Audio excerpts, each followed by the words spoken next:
Despite multiple warnings, Apple seems determined to change your iPhone forever, and this is not good news for the billion iPhone users out there.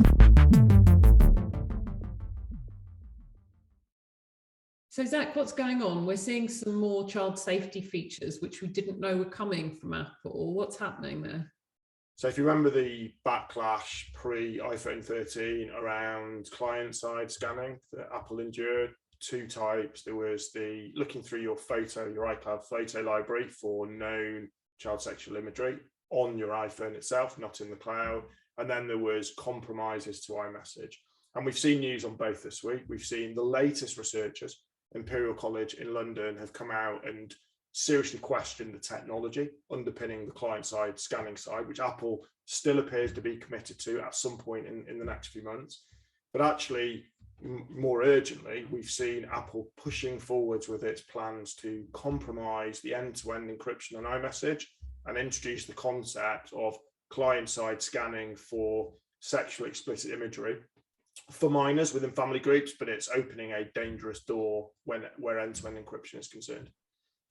Yeah, clearly something's got to be done about it, but it just highlights the fact that it's such a difficult subject, which can have false positives and all sorts of bigger issues. You don't want the wrong person to be highlighted and possibly arrested. So really, it's such a sensitive subject. You've got to get this right. And we're so in the immature phase of getting this right. I think we've still got so far to go.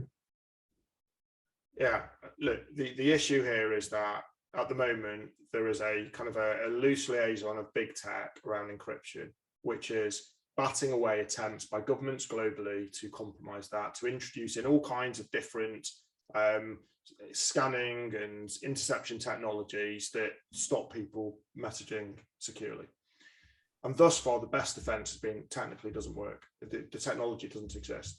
And in both cases of client-side scanning on photos and in the iMessage compromise, for the first time on an iPhone, Apple, in essence, will be introducing a backdoor. It is a backdoor, call it whatever you like, that's what it is.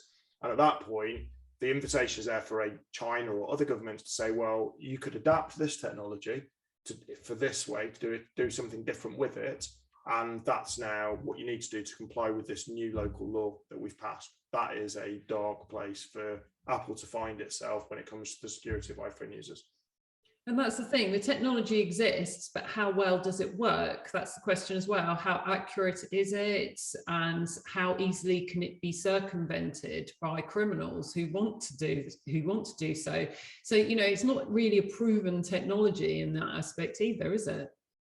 No, look, final thought on this is, we've already seen in the few months since Apple talked about this initially, we've seen story after story about researchers and universities and everyone else coming up with ways to compromise what they've said is very secure, very safe technology.